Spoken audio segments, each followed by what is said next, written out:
So I'm going to go ahead and start. And thank you, Mary, for organizing this. It's a busy time, I know, with taxes, and it's 80 degrees out. So for those who can't join us online, they can maybe watch it later. So this is just going to be a combination of my journey to South Africa in October 2023. This conference is usually held about every 3 years, but it was probably about 5 years in the making because of the pandemic. So it got postponed a couple different times, and it actually got moved to a different location too. So I'm going to be private about the location, but if anybody wants to know where this resort is, they can reach out and contact me. And the reason for the privacy is because of some of the animals that I'll be posting in the videos.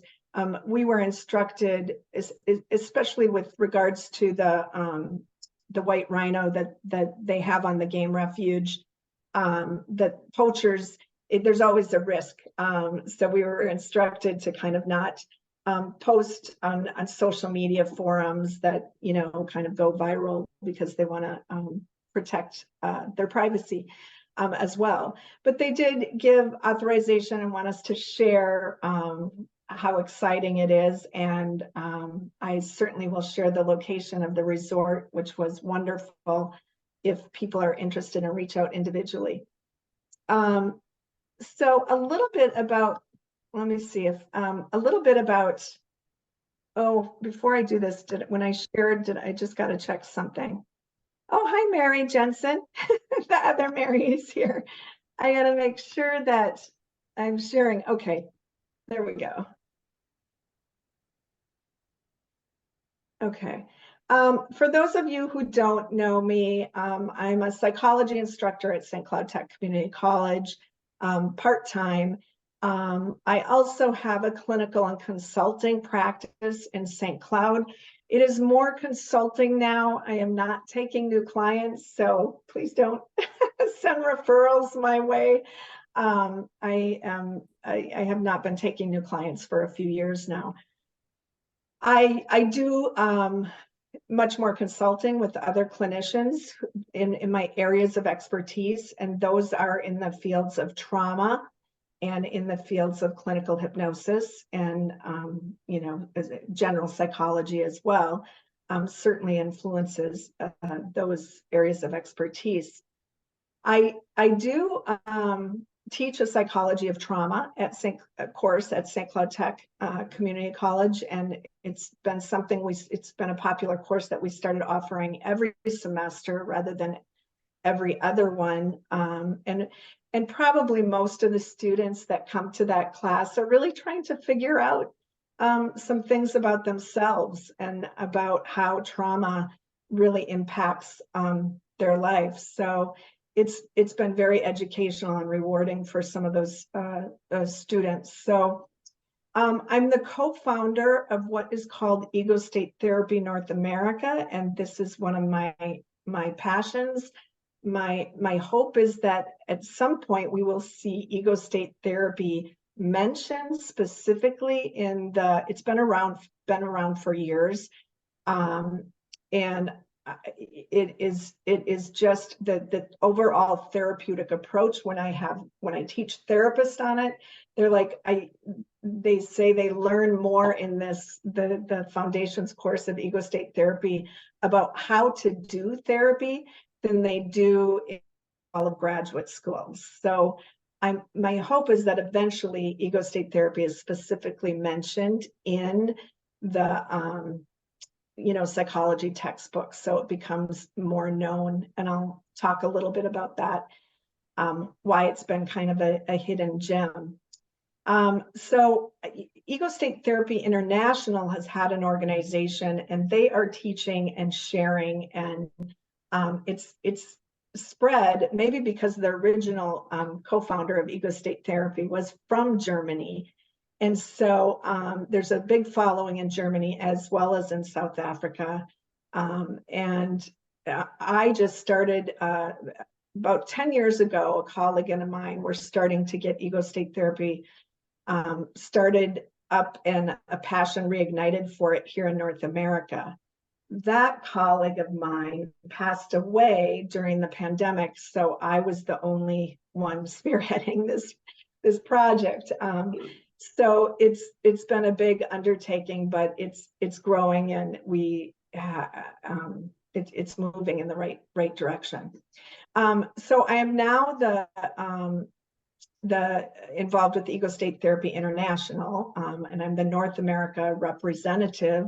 I'm the only representative from North America. We're adding another person now, and I'm the editor of their newsletter. So Maggie, the person, Phillips, who passed away, used to be the editor, so I got handed that wonderful job. I actually hired an assistant to help me with it, because there's a lot of, it reports the news that's going around in the world and in the field of ego state therapy and how it's growing. So I'm also very involved. One of my other professional families is the American Society of Clinical Hypnosis. I'm a former vice president of that organization and an approved consultant, and do a lot of teaching clinical hypnosis courses. And it's certainly something that is very interesting to the students here at St. Cloud Tech Community College, because clinical hypnosis, and we talk about the unconscious mind in Intro to Psych, we talk about it in Abnormal Psych and Development for the Lifespan. It influences so many different areas of psychology. It's even a section in social psychology, and certainly a huge section in the psychology of trauma. I'm a fellow for the International Society for the Study of Trauma and Dissociation, which is an organization that involves looking at the defense of dissociation. It's 80% of us dissociate during or after a traumatic event. And quite often it's that defense of dissociation that becomes kind of dominant, that can lead to, psychological disorders, or the field of what we call dissociative disorders. So why South Africa? Well, who doesn't want to go to South Africa? It is a long flight. It took 10 hours to get to, or 8 hours to get to Amsterdam. And then we had another 10 and a half hours to get to Johannesburg, South Africa, where we flew into. We flew back home out of Capetown. So it's a lot of flying. I love to travel. And I really wanted to get more involved and meet the folks that, we as trying to spearhead and start this in North America. I really needed some leadership from some of the people over there, and I wanted to see who the good presenters were there, because I'm bringing them to North America so that some of the folks that I'm training can have some opportunities to start to expand their skills in ego state therapy.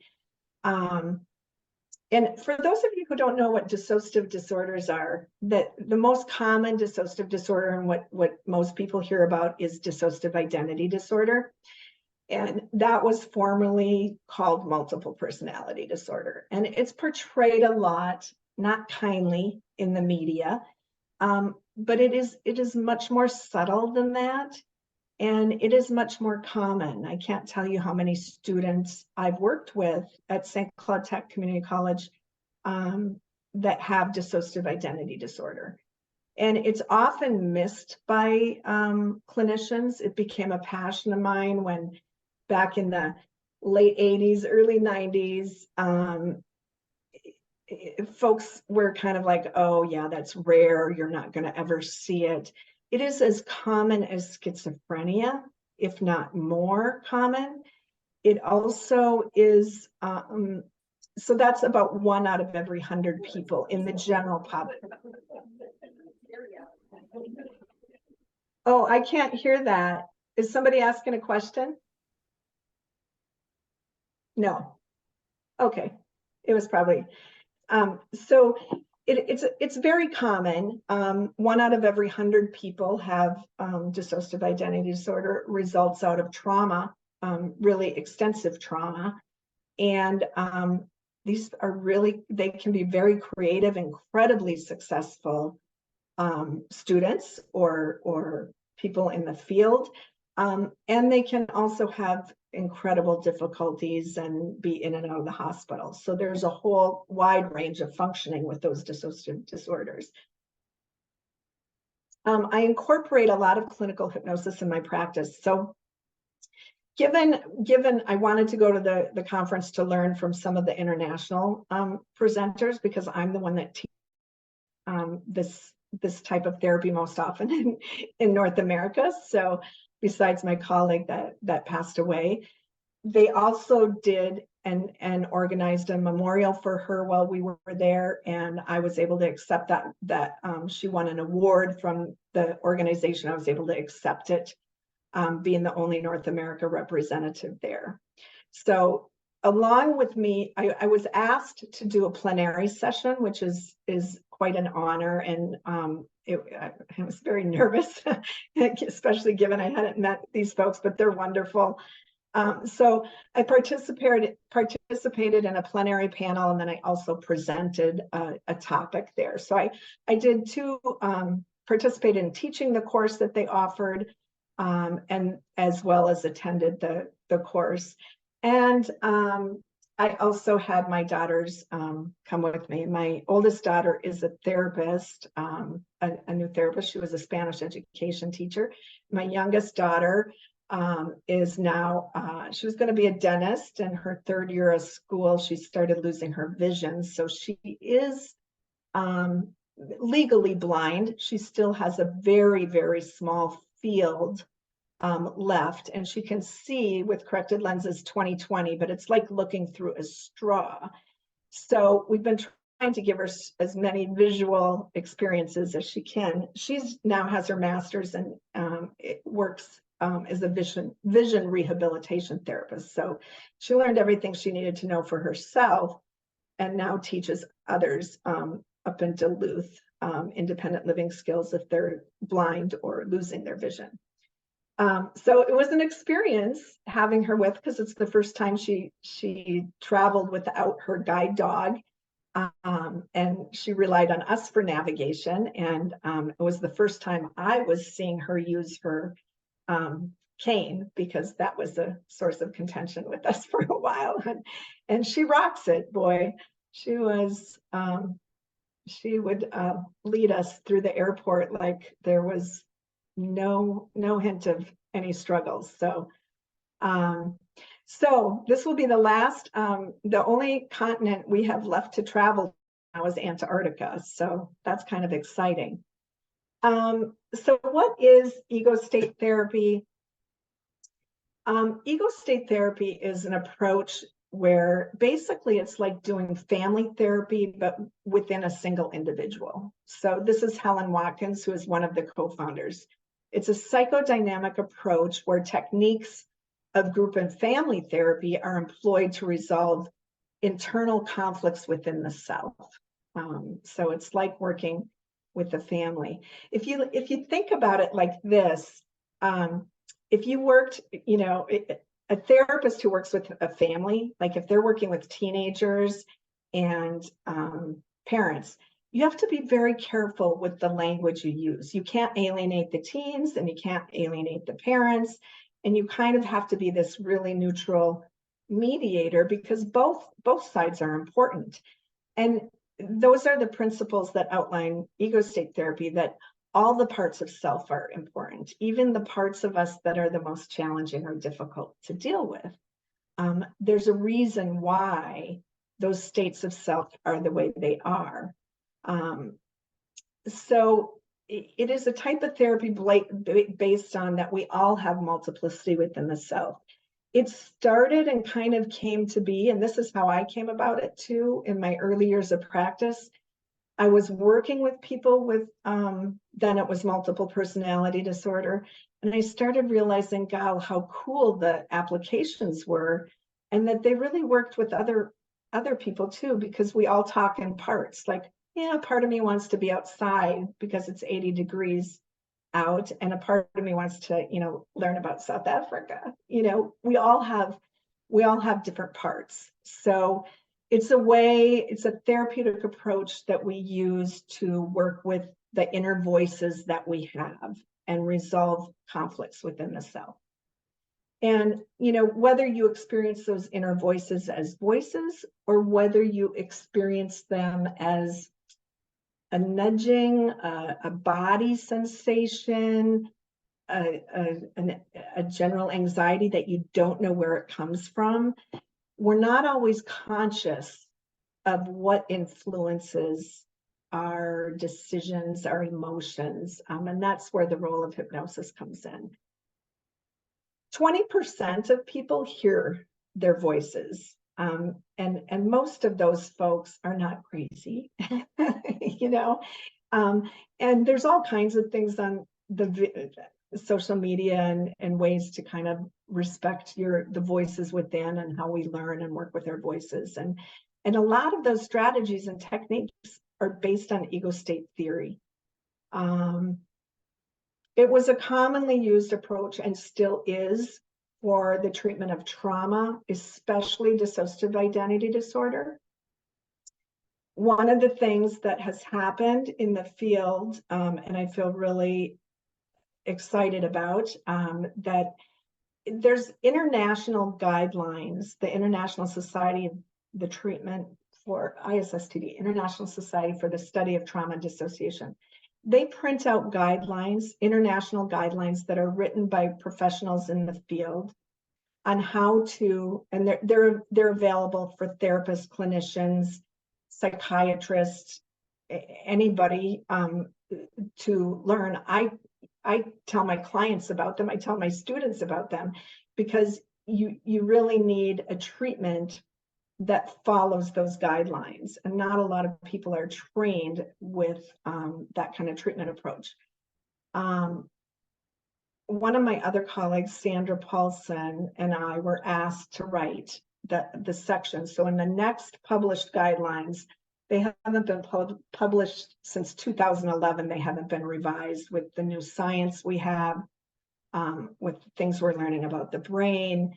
We need to keep updating things. And so ego state therapy is going to be included, which, we started with it years ago, but it's great that it's coming back, and they're going to actually have a specific section in there on ego state therapy that we wrote. So it's commonly combined with clinical hypnosis. Ego state therapy was a therapy that it came up under the fields of hypnosis.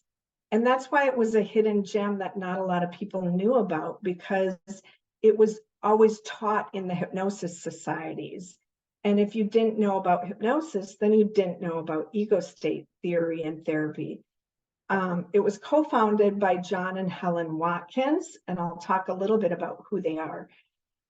Now we teach it out, it's getting legs again because we started teaching it outside of clinical hypnosis. Most folks, once they take the training, realize the value of also getting clinical hypnosis training. So, and that is important. And I want to say a little bit, because people are like, yeah, I went to entertainment hypnosis, that won't work for me. Clinical hypnosis, I wish we didn't even use the word maybe hypnosis, because that gets a bad rap. Clinical hypnosis is utilizing the capacity for trance, which we all go in and out of on a daily basis, in an intentional, helpful way. In the field of trauma, quite often we are undoing hypnotic suggestions that people have given themselves. So when people go into a trance state, it's like highway hypnosis. If you're driving to Minneapolis and you're absorbed in your thoughts, you're kind of in a trance, a driving trance, and someone calls and says, where are you? And you don't know. You've been driving the car and you don't know whether you went through Monticello or not, because you've been, we call that, you've been in a trance state. A trance is focused attention. and an absorbed state. In that state, you're more suggestible. And that can be to your detriment, or, hopefully clinical hypnosis uses it for what would be helpful, considering the things you go through. So it's used for many different ways. And if people hear negative things about hypnosis, it's not the hypnosis that's bad. It's the suggestions that were given while somebody was hypnotized. And so I always say, be careful what you say to yourself, because you listen. And if you're in a trance state, you might absorb that information differently in a way that's not useful to you. So enough about that. Trust me, we're gonna get to the animals soon. So I want to give you, students find this interesting too. I remember I had one student years ago said, we learn about all these theories, but aren't there any new people that are developing theories? We hear about Sigmund Freud. And so I started talking about the degrees. I don't know if you guys know Kevin Bacon, but there used to be a thing going around, the 6 degrees to Kevin Bacon, like everybody's linked to Kevin Bacon within 6 degrees. So I have only 5 degrees to Sigmund Freud, who is the founder of psychoanalysis and therapy, really where therapy started. Sigmund Freud was the founder of psychoanalysis. He had a student named Paul Federn. And Paul Federn was an early associate and a student of Freud's. Now, back then, there were not a lot of boundaries, so most of them had their own psychoanalysis by also their teachers and mentors. And so Eduardo Weiss was a student of Federn's.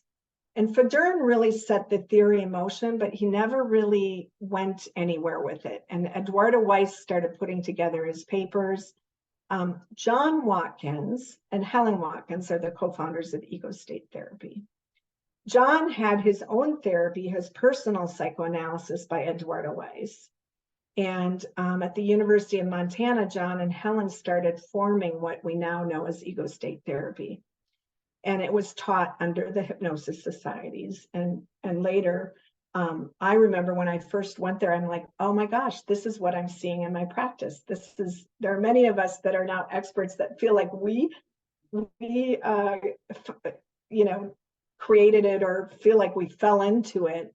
But John and Helen, and that's why it works, because if many people that are working with clients start to figure out the same applications without even having the prior knowledge, people were onto something. So it's really taken off since the Watkins. It got held up in the hypnosis societies for a while. Maggie Phillips is my colleague that passed away. Her and I did a lot of teaching with ego state therapy and publishing and things of that nature.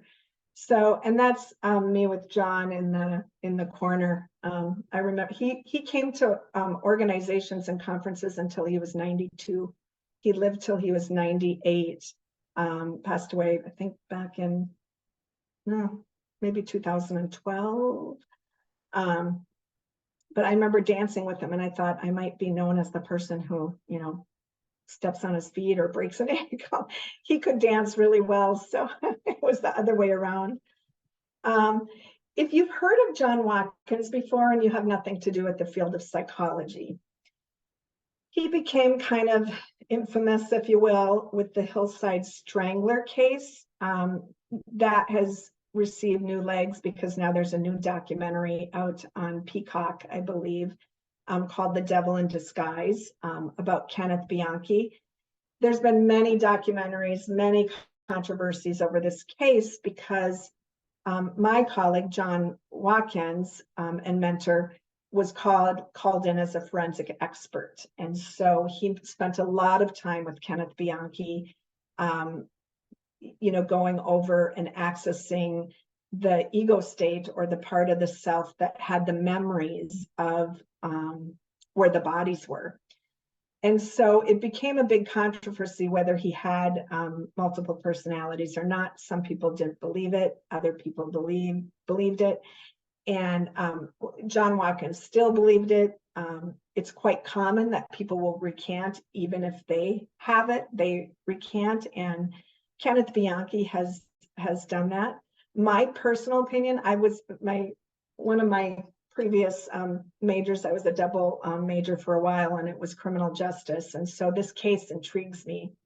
And I inherited some of the transcriptions and files that were related to it. I haven't done anything with it yet, but I believe Kenneth Bianchi had dissociative identity disorder. And I have reasons for all the reasons that you will hear if you watch these documentaries, why they don't think he had it. And one of them is he did look like he was faking hypnosis, but you can fake hypnosis. That doesn't mean he was faking DID, you know? So, but that's for another time. I could talk passionately about that case. So enough of work. Let's talk about the play because we have just about 20 minutes left. I'm going to go through some of this quick now, so you just can see some of the pictures. This was the lodge. It was an all-inclusive place. We were there for 8 days and we were exhausted because you didn't want to miss the safaris. You don't just go on one safari. You have to go on many to kind of see the animals you want to see. And our fees included 2 safaris a day. So they start at 5:30 in the morning and go to about 8 o'clock in the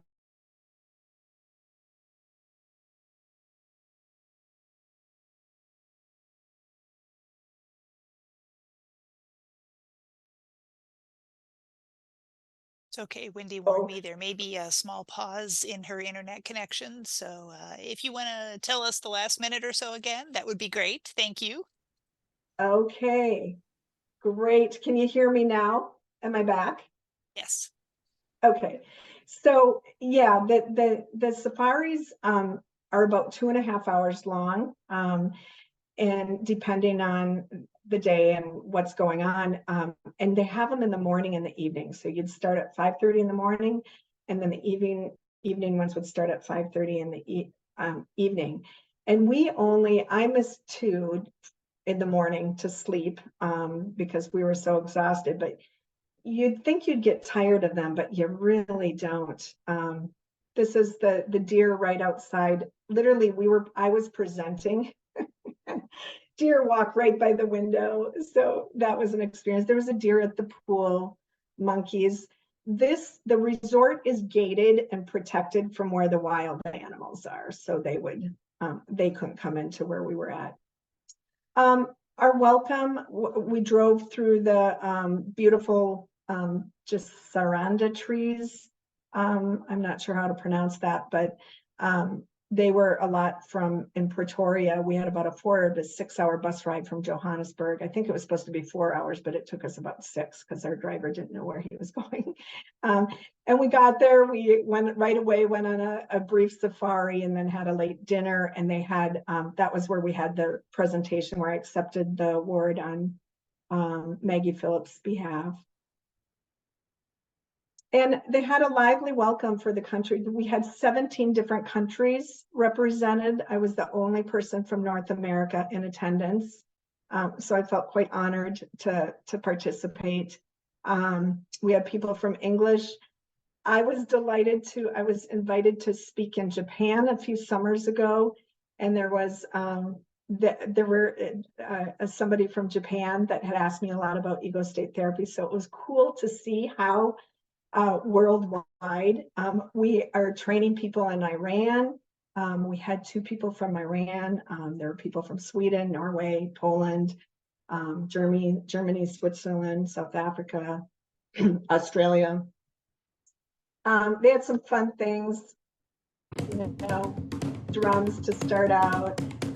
They had us all dancing and moving. I was filming, so it was very lively and very informal, which was nice. Oops. Oh, sorry, Aaron. Okay. These were my presentations, so we'll get done with them and then we can play. The plenary panel that I participated was ego state therapy with or without hypnosis, because now we start to teach it outside of the field of hypnosis. The premise of the panel, I think, and the consensus was we need to teach the approach, and then it's really going to be enhanced if you can access unconscious parts of self. And that's what hypnosis does. Most of what makes us tick, act, behave, feel, think is influenced by things we're not always consciously aware of.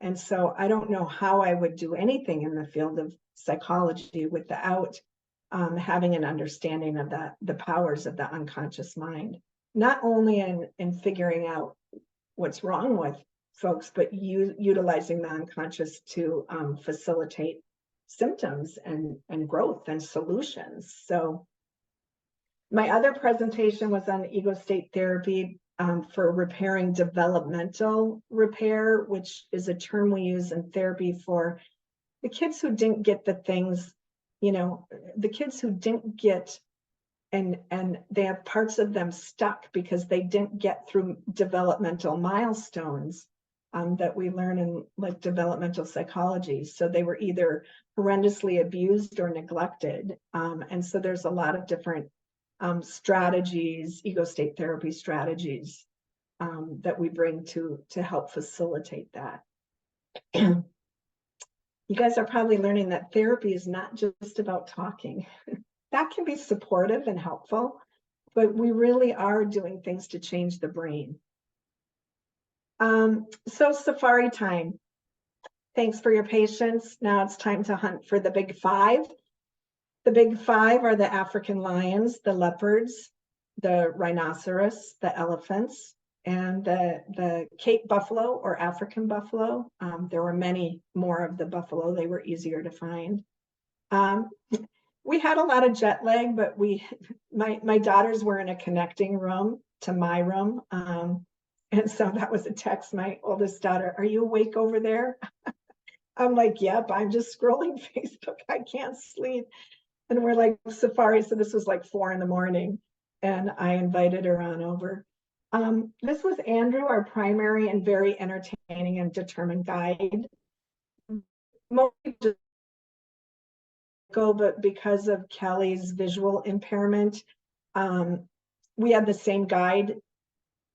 Oh, I see. I'm gonna just pause. And I think I'm back if there was a little glitch in the internet.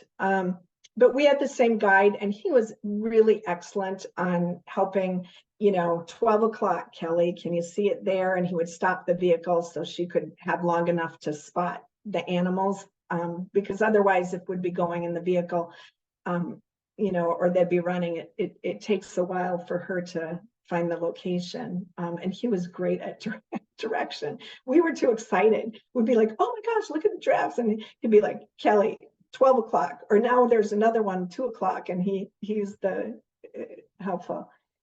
The lions were kind of our favorite. And these are some of my favorite photos. We could have watched them for hours. I'll give you a little feel here.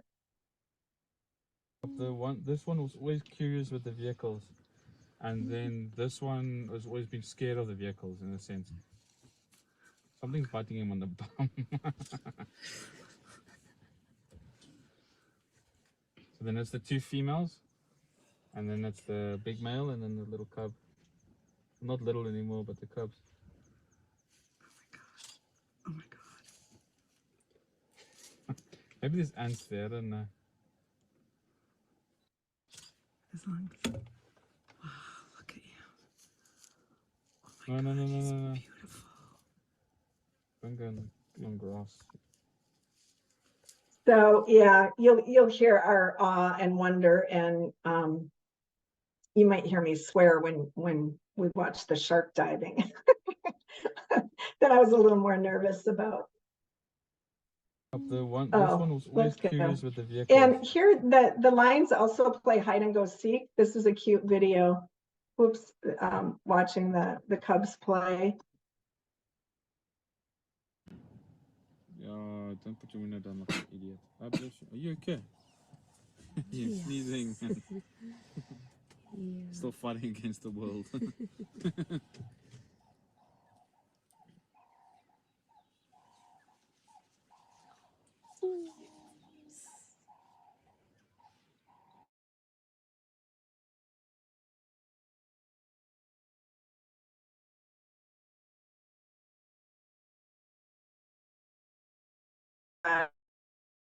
Can go on a walking hike, and then they hire somebody with a, gun protection to be with you. But we felt safest in the Jeeps, and not always that safe in the Jeeps. There are a lot of tourists killed by animals when they just go on their own. Here are the elephants coming out. We had been waiting and trying to find them for quite a while.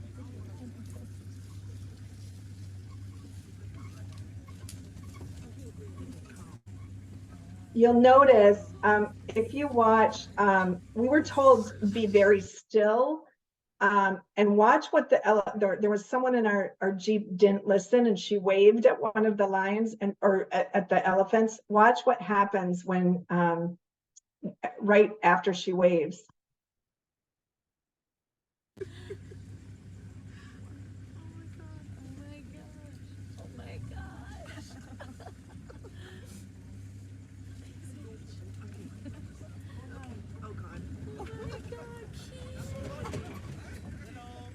You saw the one elephant started coming towards us, and they back up those Jeeps really quick, and they're on the radios so that you don't get trapped in.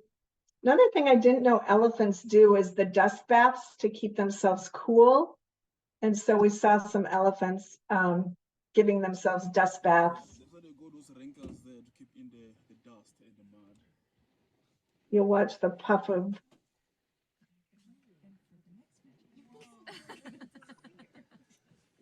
You really do learn a lot about the animals. And this was, we only saw the elephants that first or second day. And on the seventh day, we're like, oh, we want to see them again. And we did find them our last evening. They were really majestic strolling across this area. Here are the rhinos. You can see them walking. They had a couple, these are the white rhinos. They were very, very, well, I'll show you on the next slide, very rare at one point. They are coming back. Oh, there's the little baby coming. There are only about 100 of white rhinos left in 1895. And now the current population, we have about 15,942, but that's going down because of poaching. The tusks, I guess, are very valuable, so they have really heavy security around these guys. Here are the African buffalo. Of the big five, the only thing we did not see were the leopards. And I guess on about this 10,000 acres that we cover, there's only 2 leopards, and we tried, but we didn't see them. And I'm not sure if this is an African buffalo running alongside of us or if it was a wildebeest, but it seemed like it wanted to race our Jeep. The African buffalo can be really, really quite dangerous. So you certainly kind of keep your distance. And then I learned what necking was when you're a giraffe. I think it's 2 teenagers, or it's two teenage males, but I don't know if they're fighting really for territory. But as I said, sometimes they just spar like this just for practicing, just to get strong. Or sometimes it kind of looks like they're fighting, and sometimes they do it when they're playing. Sometimes they really are fighting when they do the necks. The giraffes are not one of the big five, but certainly they were always interesting to see. And there were zebras everywhere. The first time we saw the lions, they were eating a zebra. So I guess that's part of the cycle, but it was much better. That's why we could get close to them the second time, because the lions only eat every 4 days. So they had their dinner the day before, and I felt quite reassured that then they wouldn't eat us. Because we did have to back up when one of the cubs wanted to come and explore. But the zebras were really cool looking too. And the one had a baby. This baby was born, a couple of folks and another Jeep saw the mom right after she had the baby. The baby was just learning to stand up. And then, of course, there were many, many, many other animals as well. You know, I forgot how many different species are there, but that was the cheetah, by the way, up in the corner there. You know, the safaris included snacks. You know, you get a beer and a little snacks in the evening. They would drive to a beautiful place. Many, and this is, we call them Pumbas, but they were, you know, from Lion King, the warthogs. They were just adorable to watch as well. And my kids made fun of me because I couldn't get enough of the sunrises and sunsets, and rarely, you know, I see a lot of sunsets, but we would also see the sunrises because that's when the animals are out. So that's when they take you on the safaris. So beautiful sunrises. There was an elephant experience where they really, do I have other pictures of the elephants?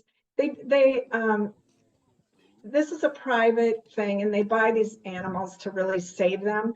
The elephants are really rare, but nobody can afford to keep them. So they get the elephants for free. They're so expensive to feed, and they need so much space to graze. So they take some problem elephants in, and they hate to make it a tourist attraction, but it's the only way they can afford to really kind of preserve and take care of the ones that they get. Otherwise, the elephants would be put down. I think this one is, it knew our names. They taught it, and then they took our shoes, and it would give the right shoe back to the right person. So very smart. And then we had our tour to Cape Town, where we wrapped up our vacation. We did lots of different things. Beautiful, colorful city, very different from being at the resort. My daughters pushed me beyond thing. They wanted to do the shark cage diving. I was most nervous about making sure Kelly would keep her hands in the cage. You get down, and so I put on my big girl pants or a very tight scuba suit, and this is what we saw.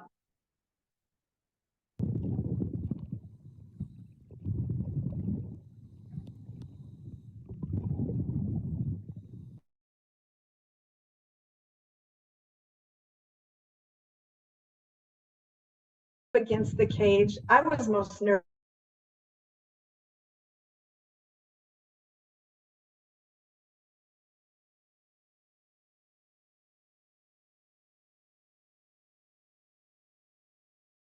So kudos to my girls.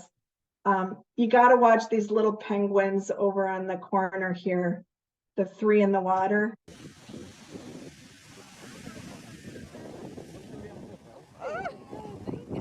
That's kind of how we felt after visiting the wineries.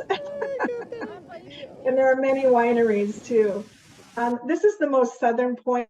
We were a little disappointed because I think we thought where the Atlantic and Indian Ocean come together in South Africa, we would see a line, because in some places you do. You could kind of see maybe a shadow, but it was pretty rough out there that day and very, very windy. So maybe that's why you couldn't see the line, but it was a very beautiful area. Kirstenbosch National Garden was really cool. Kelly found it cool that they had a thing for a braille trail, so that you could go without navigation. So if you're visually impaired, you would hold the rope and walk through the trail, and you can see that they have it in written, and then they have a braille sign about different things along the way. So that was cool. By the way, that up in the corner, that's not a bird. That's the oh my gosh, I can't think of the name of the flower now. I should have wrote it. And of course, many wineries. This woman that could carry that many wine glasses just cracked me up. So we toured some really beautiful wineries.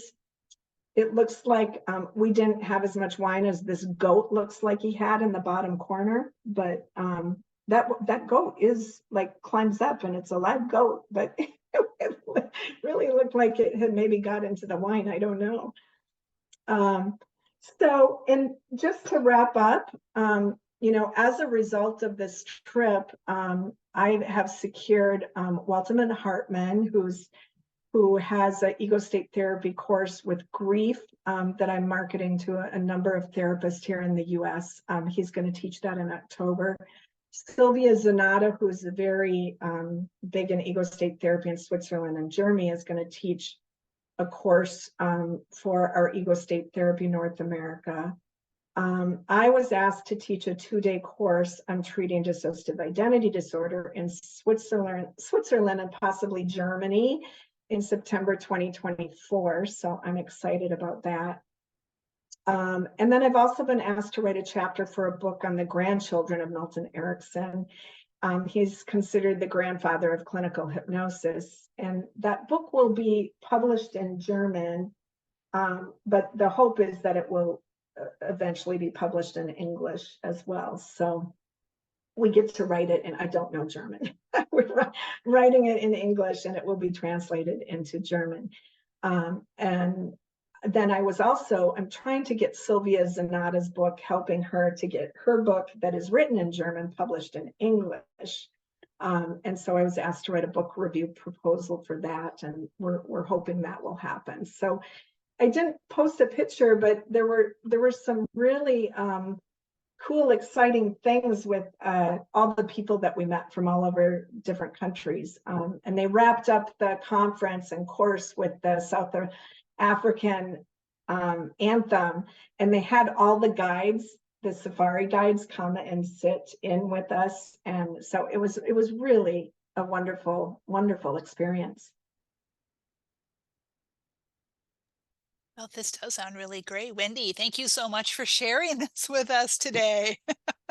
You're welcome. So I'm curious, what are your guys' favorite animals?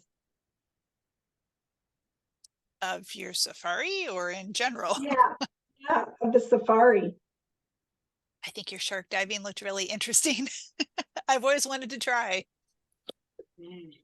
I would recommend it. I was not, I was a little nervous, and they take you out and we saw a lot of seals and whales and stuff too. So it was a challenge to figure out what photos and videos to share with everyone, because really we saw so many cool things. I think I would be in awe of it all, because it was all really fascinating. Oh my goodness. Yeah. Wow. Colorful. Yeah. The girls were really, and they've traveled all over the world, so they just thought this was one of their most special because it was very unique. We did a lot of really unique things, and where else can you have those kind of experiences with the animals? It was cool. And to learn, it was really cool to learn as much as we did, that the guides shared a lot of information. So, and all the guides were good. We did have a different guide when we first started, but we got pretty attached to Andrew by the end. He met his girlfriend. He was going to be seeing his fiance actually she was a tourist on his Jeep a few years back. So it was cool to hear his stories. Nice. Well, thank you all for watching. Thank you. Yeah. Thank you. And now, so Wendy is doing another presentation from the Center for Teaching and Learning here at SCTCC, and we will be adding more instructors to our lineup, and it's always great to hear what people are doing. We have such an interesting, varied group of people who work here. It's fun to see what everyone else is accomplishing across the different groups. So thank you, Wendy. It was great to have you here today. Thanks everybody who joined us in person, people who are watching this at home later. And if you have any questions, you can always get in touch with me at the library. I'm Mary Jordan at mary.jordan@sctcc.edu. Thanks very much. And thank you, Mary, for organizing this. And if anybody has any questions that I didn't cover, they can certainly reach out to me as well. I'd highly recommend. And it was fairly reasonable. you know, for the That's big good. expenses. Yeah. So it's just getting over there.